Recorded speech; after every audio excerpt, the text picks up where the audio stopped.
हम लोगों ने शुरू किया था विटामिन्स का टॉपिक, जिसमें हम लोगों ने पढ़ा था कि दो तरह से विटामिन्स हैं। एक विटामिन्स हैं जो कि आपके फैट सॉलेबल हैं और एक वाटर सॉलेबल हैं।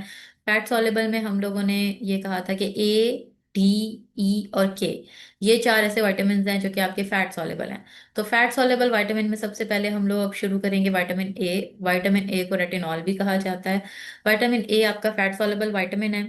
अच्छा, अब आपको ना इसमें से एमसीक्यूज के हवाले से तो आपने पूरा टॉपिक करना है, लेकिन जब हमने क्वेश्चन के हवाले से पढ़ना है तो हमने इसके अंदर शॉर्ट करना है। हेडिंग्स हमने सारी पुट करनी है, लेकिन हम लोगों ने उसके अंदर से जो कंटेंट है ना, वो थोड़ा थोड़ा लिखना है। समझने के लिए हम सारा समझेंगे, लेकिन जब आपने 5 नंबर का क्वेश्चन अटेम्प्ट करना है तो इतना लेंथी आपने इसको अटेम्प्ट नहीं करना। ये भी मैं आप लोगों को साथ साथ बताती फिरूंगी कि अब देखें, आपको 5 नंबर का सवाल आ रहा है। 5 नंबर का सवाल आप मैक्सिमम 2 पेजेस का लिख सकते हो, ठीक है, मतलब ज्यादा भी लिख सकते हो, लेकिन आपने और भी क्वेश्चन अटेम्प्ट करने हैं और आपने टाइम भी मैनेज करना है।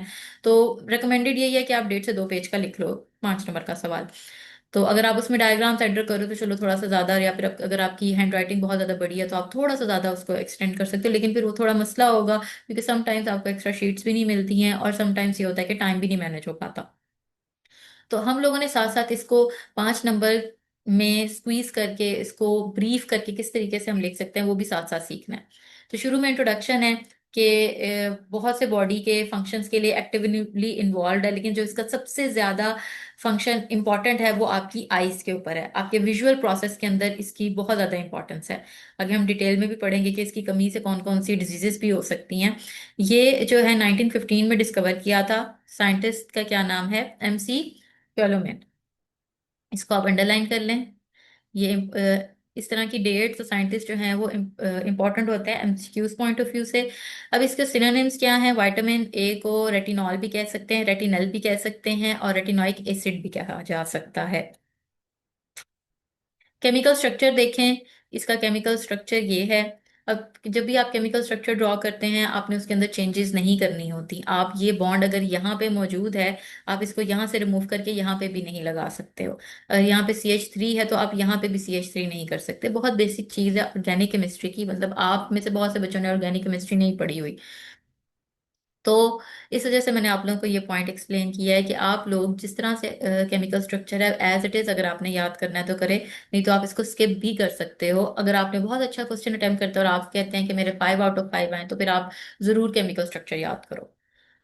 फिर अगर हम केमिस्ट्री की बात करें तो सबसे पहले हम लोगों ने शुरू में ही पढ़ लिया था कि ये जो है ऑर्गेनिक सब्सटेंसेस हैं, ये एक्चुअली में हाइड्रोकार्बन्स हैं। ये एनिमल ओरिजिन के भी होते हैं, प्लांट ओरिजिन के भी होते हैं। तो आगे हम लोग इनके एनिमल ओरिजिन में इनको क्या कहते हैं और प्लांट ओरिजिन हो तो फिर इनके क्या नाम है वो आगे हम डिटेल में पढ़ेंगे। अगर ये प्लांट ओरिजिन से आ रहा है तो इनको कैरोटीन कहा जाता है, और केराटिनाइड पिगमेंट के अंदर ये मौजूद होते हैं। और इसके अलावा ये हीट स्टेबल है, लेकिन बहुत ज्यादा हीट हो या बहुत इन प्रेजेंस ऑफ ऑक्सीजन जो है एंड एयर जो है, ये डिस्ट्रॉय भी हो सकता है। ये दो फॉर्म्स में अंदर मौजूद होता है, एक विटामिन A1 और एक विटामिन A2 की फॉर्म के अंदर। और ये जो रेटिनॉल, रेटिनल और रेटिनोइक एसिड का जो रिलेशनशिप था, ये ऐसे ही है कि रेटिनॉल की ऑक्सीडेशन होती है और रेटिनल बनता है, एंड देन रेटिनल की ऑक्सीडेशन से रेटिनोइक एसिड बनता है। और रेटिनल से रेटिनॉल कैसे बन सकता है? रेटिनल की रिडक्शन होती है और रेटिनॉल बन जाता है। ये डायग्राम, ये स्कीमेटिक सी रिएक्शन जो है, ये आपने जरूर इसकी केमिस्ट्री में एंटर कीजिएगा। आगे सोर्सेज, एनिमल सोर्स से भी हम लोगों को मिल सकता है, प्लांट सोर्स से भी हमें मिल सकता है। प्लांट सोर्स में ये विटामिन ए जो है, ये प्रो विटामिन ए होता है, ठीक है, जो कि कैरोटीनॉइड या जो पिगमेंट या कैरोटीन जो है उसकी फॉर्म में होता है। येलो रेड पिगमेंट है। और कैरेट्स में, कॉर्न में, स्वीट पोटैटो में, टर्निप, पीचेस, स्पिनिश वगैरह में जो है वो पाया जाता है। उसके अलावा जो है ये वेजिटेबल वेजिटेबल ऑयल्स में भी नहीं होता। एनिमल ओरिजिन की बात करें तो रेटिनॉल, रेटिनल, रेटिनोइक एसिड, ये तीनों एनिमल ओरिजिन में होते हैं। इसके अलावा जो है ये shark, cod liver oils, in fish liver oils में मेन चीज़ ये है। और आगे फिश की टाइप्स बताई हैं कि इन सब के जो फिश लिवर ऑयल मिल जाता है इजीली, कैप्सूल्स मिलते हैं, सॉफ्ट जेलेटिन कैप्सूल्स, उनमें विटामिन ए मौजूद होता है। इसके अलावा एग योक के अंदर विटामिन ए होता है। Butter, cheese, whole milk, kidney and muscles, इनमें विटामिन ए मौजूद होता है। और उसके अलावा जो है, अब आपने अगर इसको अटेम्प्ट करना है तो आप एनिमल ओरिजिन में भी एक एक या दो लाइंस लिखें और प्लांट ओरिजिन में भी एक या दो लाइंस लिखें, इससे ज़्यादा नहीं। एक एक लाइन भी लिखेंगे तो वो काफी होगी, लेकिन आप लोगों ने एमसीक्यू पॉइंट ऑफ व्यू से इसको आपने कंप्लीटली एक दफा रीड कर लेना है। तो ये प्रो विटामिन को भी आपने अंडरलाइन जरूर करना है। अब अगर हम इस डायग्राम को देखें, तो विटामिन ए जो है वो एनिमल सोर्सेज से एग्स, मीट और डेयरी प्रोडक्ट से मिलता है। अब डेयरी प्रोडक्ट ऊपर नहीं मेंशन था, तो डेयरी प्रोडक्ट को अंडरलाइन करें। उसके अलावा जो है, अब ये कह रहे हैं बीटा कैरोटीन जो है ये प्रिकर्सर है विटामिन ए का, मतलब विटामिन ए बनाने के लिए जो है ये रिक्वायर्ड होता है, ये ज़रूरी होता है। और बीटा कैरोटीन जो है ये कहाँ से मिलता है आपको? वेजिटेबल्स, लीफी वेजिटेबल्स, और जो कलर्ड वेजिटेबल्स होती हैं और फ्रूट्स होते हैं उनमें से मिलता है। इसको भी अंडरलाइन करें। एमसीक्यूज पॉइंट ऑफ व्यू से था। अब मेन चीज है फंक्शंस क्या है। पहला फंक्शन मैंने आपको बताया था कि मेन इसका फंक्शन जो है विजुअल प्रोसेस या फिर आपकी विजन के ऊपर है। और उसमें के अलावा जो है विटामिन ए जो है आपकी डार्क विजन, लाइट विजन और कलर विजन के अंदर जो है वो पार्टिसिपेट करता है।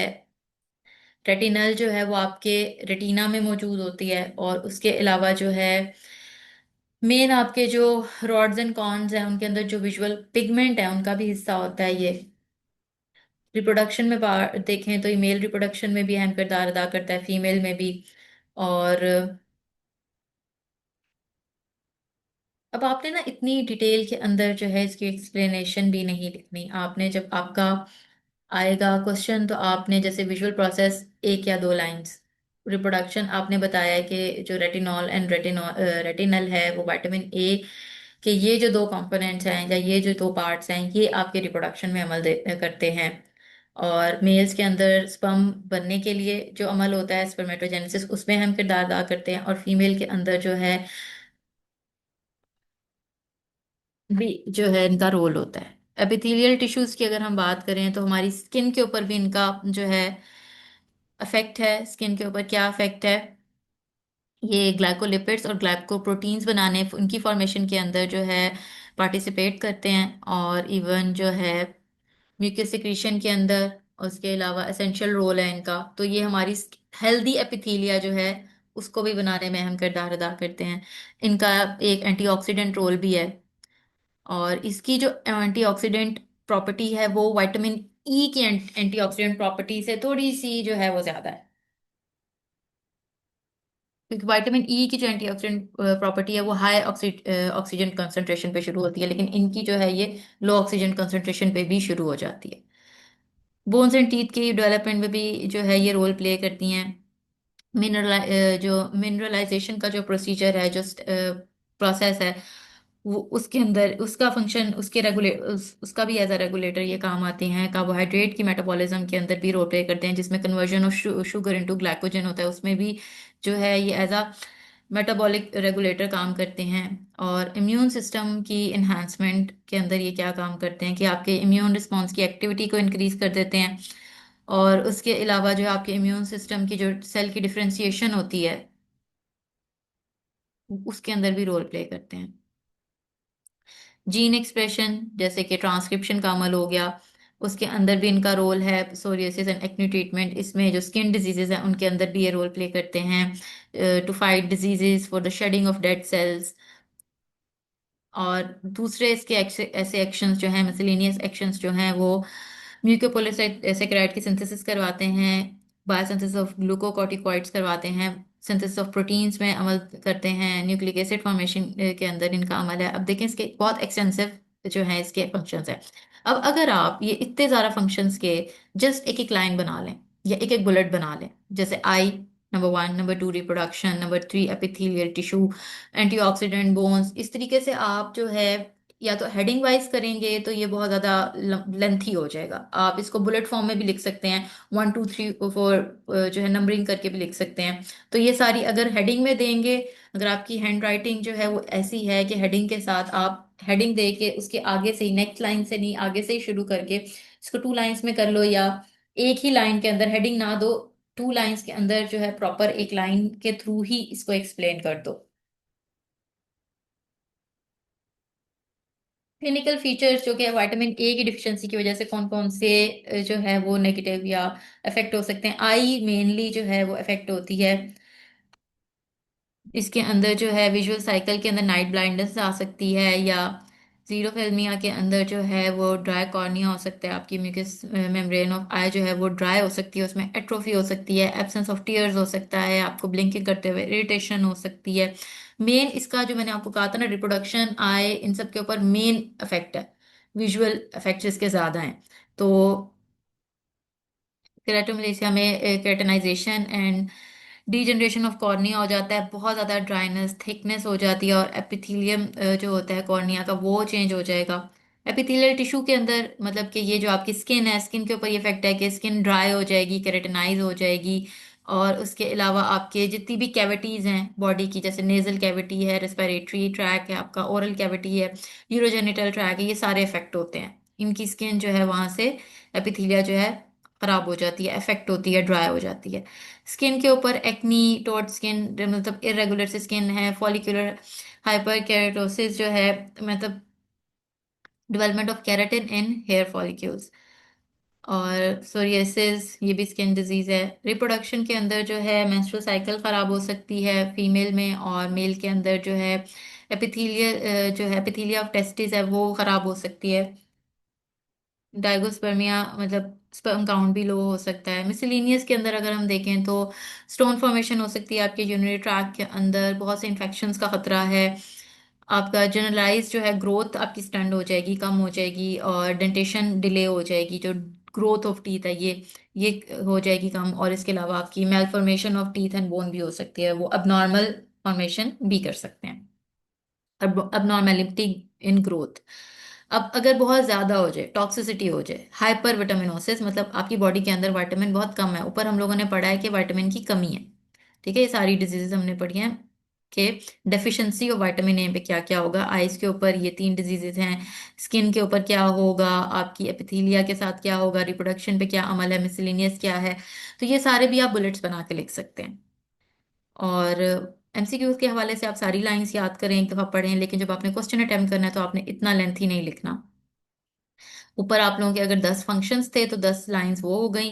फिर आप लोगों के अगर विटामिन डिफिशिएंसी की, आप 4 से 5 लाइंस लिख लें, 5 लाइंस चलने लिख लें कि विटामिन ए की डिफिशिएंसी से ये होता है, ये होता है। आइज की लिख लें कि इसमें जो है ये डिजीजेस, नाइट ब्लाइंडनेस, या जेरोसेल्मिया या केराटोमलेसिया हो सकता है, या एपिथेलियल टिश्यूज के ऊपर ये इफेक्ट आएगा, आपकी स्किन के ऊपर ये इफेक्ट आएगा, तीसरा ये हो गया। चौथी, ये जो 5 हेडिंग्स हैं इनको आप 5 से 6 लाइंस के अंदर एक्सप्लेन कर दो।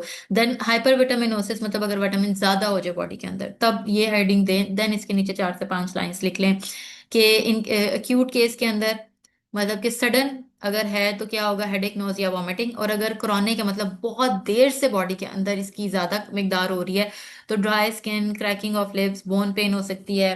और उसके अलावा जो है ब्रिटल नेल हो सकते हैं। और क्या क्या हो सकता है, हेपेटोमेगाली हो सकता है, पोर्टल हाइपरटेंशन हो सकती है। तो ये विटामिन ए की मिकदार ज्यादा होने की वजह से ये चीजें हो सकती हैं। तो अब इस क्वेश्चन को मैंने आप लोगों को एक्सप्लेन दोबारा से करती हूँ। सबसे पहले आप लोगों ने थोड़ा सा इसका इंट्रोडक्शन दिया, ये लिख के सिनोनिम अगर आपने लिखना है तो लिख लें, ठीक है, एक ही लाइन के अंदर सिनोनिम की हेडिंग देके आगे तीनों सिनोनिम आगे। देन केमिकल स्ट्रक्चर ड्रॉ कर लें। केमिस्ट्री 2 से 3 लाइंस की लिखें, 2 लाइंस में भी आ जाएगी, ठीक है, केमिस्ट्री। और सोर्सेज, एनिमल की हेडिंग देंगे, आगे 2 लाइंस। प्लांट की हेडिंग देंगे, आगे 2 लाइंस। ये आपने जरूर अंडरलाइन करना है, ये एक दफा एमसीक्यू आया था और बच्चों ने कंप्लेन की थी, बुक में नहीं है, बल्कि वो डायग्राम के अंदर से क्वेश्चन आ गया था। फिर फंक्शन मैंने आपसे कहा है 10 लाइंस बनानी है, 10 हेडिंग्स हैं तो 10 आपने लाइंस बना के 10 पॉइंट्स बना देने, 10 बुलेट्स बना दें। मतलब 10 बुलेट्स बनाए तो एक फंक्शन जो है वो 2 2 लाइंस पे भी जा सकता है, तो ये 20 लाइंस को ये हो गई। उसके बाद अगर कमी होती है डेफिशिएंसी के केस के अंदर, कौन कौन सी होती हैं, ये मैंने आपसे कहा था 5 बुलेट्स बना लें। और in case of hyper vitaminosis, इस केस के अंदर आपकी जो ये दो ही बनेंगी, ये क्रॉनिक केस में और या एक्यूट केस में क्या हो रहा है। तो ये आपका 5 मार्क्स का क्वेश्चन जो है वो 2 पेजेस तक जो है वो कंप्लीट हो जाएगा। आपने एज इट इज जैसा यहाँ पे लिखा हुआ है याद तो करें, लेकिन एज इट इज जो है वो आपने उसको जो है किताब के एग्जाम में नहीं परफॉर्म करना। आपके जो है हाली तैयारी करने से बच्चे की ऑप्टिमम रिजल्ट्स नहीं आते, आपकी अटेम्प्ट पे डिपेंड करता है। जो है हजारों बच्चों ने पेपर देना है, हजारों बच्चों के पास एक ही किताब है, सबने वही पढ़ना है। अब किसी के कम नंबर आ रहे हैं, किसी के ज्यादा नंबर आ रहे हैं, लाइक बच्चों के ही। दोनों ने पूरी कंप्लीट किताबें पूरी की हैं, फिर एक के ज्यादा एक के कम क्यों आ रहे हैं, क्योंकि एक की क्वेश्चन अटेम्प्ट बहुत अच्छी थी, और एक ने चाहे ज्यादा पढ़ा हो, उससे ज्यादा अच्छा तैयार किया, लेकिन उसने क्वेश्चन ठीक से अटेम्प्ट नहीं किया, तो उसके उससे तो आपसे नंबर नहीं आएंगे। तो आप लोगों ने अपनी क्वेश्चन अटेम्प्ट के ऊपर जो है वो मैक्सिमम से मैक्सिमम काम करना है। क्वेश्चन अटेम्प्ट जो है वो आपकी अच्छी होगी तो आपके मार्क्स अच्छे आएंगे।